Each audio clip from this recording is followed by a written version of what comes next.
في مكتب الأستاذ القدير علي صدقي أولازب، وهو واحد من الذين يستضيفون كل الجاليات العربية وكل المسلمين المهاجرين يأتون إليه ويحبونه كثيرا، وهو يلقب أيضا بدعوة الخير إسطنبول.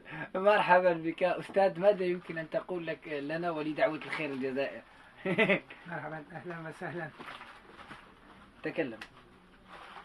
محمد يوسف ثاني yardım edeceksin bana şimdi. ماذا تعرف عن الجزائر؟ والله أنا أعرف من صديقي كلها خطاط من جزائر.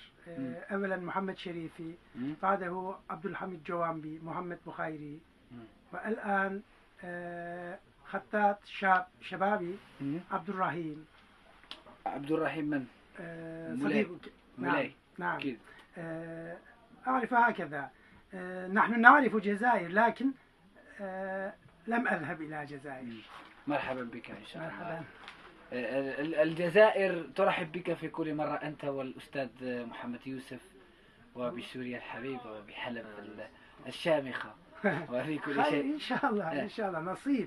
نصيب والله. نصيب إن شاء الله. نحن نريد لكن خير، دعوة الخير. إن شاء الله لدعوة الخير. شكرا.